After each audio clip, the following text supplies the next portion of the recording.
guns that were bought from contractors in the Iraq reconstruction effort.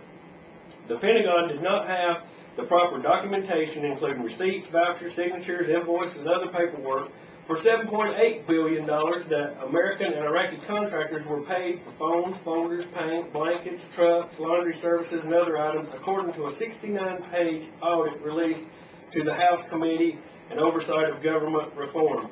An earlier audit by the Inspector General found deficiencies in accounting for $5.2 billion of U.S. payments to weapons, trucks, generators, and other equipment for Iraq's security forces. In addition, the Defense Department spent $1.8 billion on seized Iraqi assets with absolutely no accountability, according to Representative Henry A. Waxman, Democrat of California, who chairs the Oversight Committee. The Pentagon also has kept poor records on $135 million that it paid its partners in the multinational military force in Iraq. Now, this is being reported in the Washington Post. Unbelievable. And you want this same corrupt, incompetent government in charge of your health care. People, we got to say enough is enough. The Pentagon just loses track of $15 billion, and we just let that slide by the board.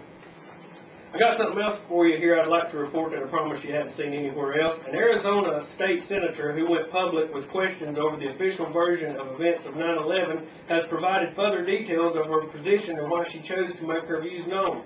I guess I would define myself as a truth seeker. That is what I want. I want to find the truth, says Senator Karen Johnson, representative of Mesa's District 18 for nearly 2 decades.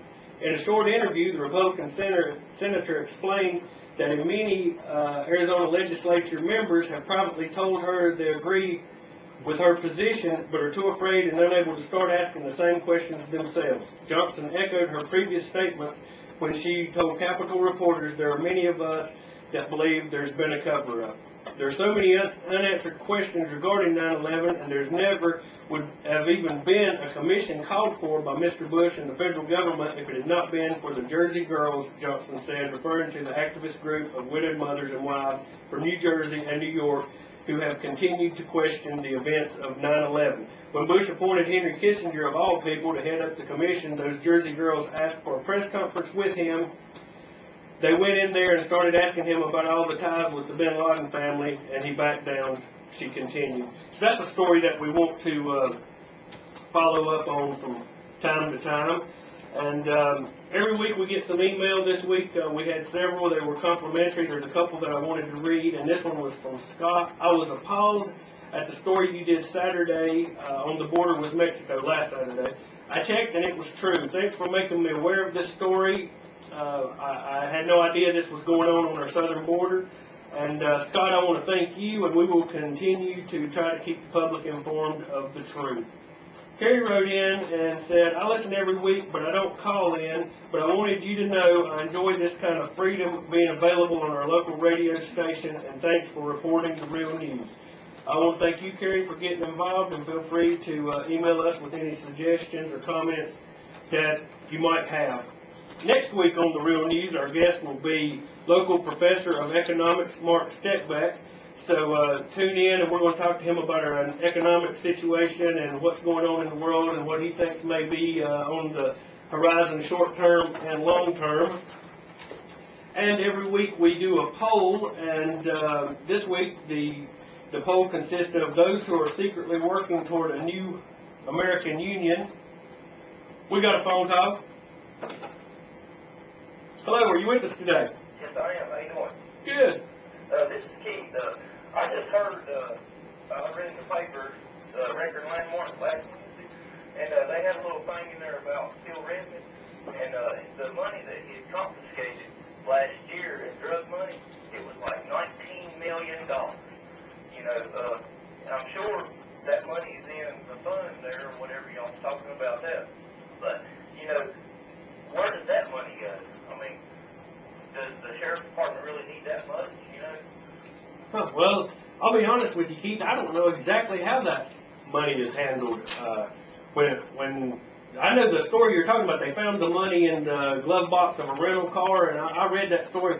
But to be honest with you, I'm not exactly certain how that money is handled. It might be something we'd like to look into and report back to you next week. I mean, they've got more than the city of Statesville, you know. know, and I'm sure they've got to pay our officers because, you know, what they do and all, and buy equipment and everything.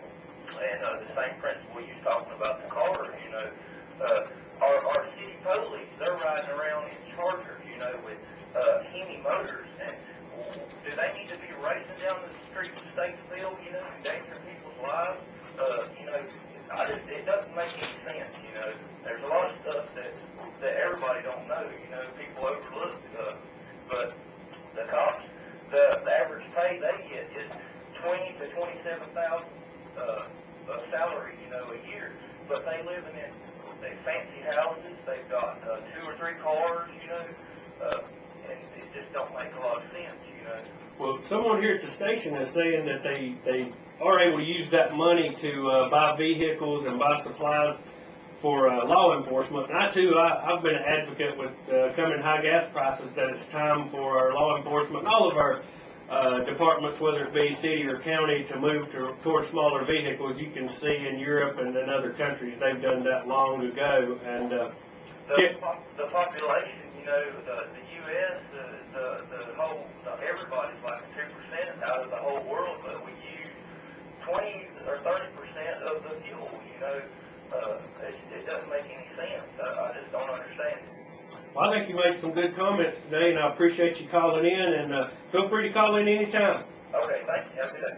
We're going to finish the poll, and we're going to be finishing up here, and I appreciate everyone that's called in. Also, I'd like to say I appreciate Al that advertises with us, and we are going to have a new sponsor with us next week, hopefully, and I want to thank everyone that's backing us. And on our poll, we've got those who secretly working toward a new American Union, Bush for his obvious desire to attack Iran, California Supreme Court judges, you had to listen last week to understand that one, North Carolina's shameful oppression of the Constitution Party, and the media slanting of the news, and our winner is those who are secretly working toward a North American Union. The way our poll works, put the winner up, change the lineup. It's usually contingent on different stories that we have put on this week. So check out our website, therealnewsradio.com. You can email us on air at the realnewsradio.com. And remember, next week our guest is Mark Steckbeck, and every week we do a quote, and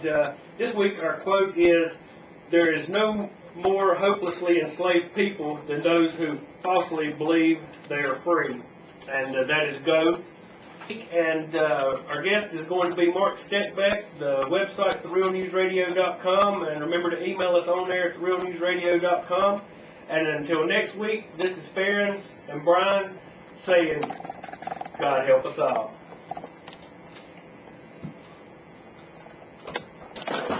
All right. Cool. We get out.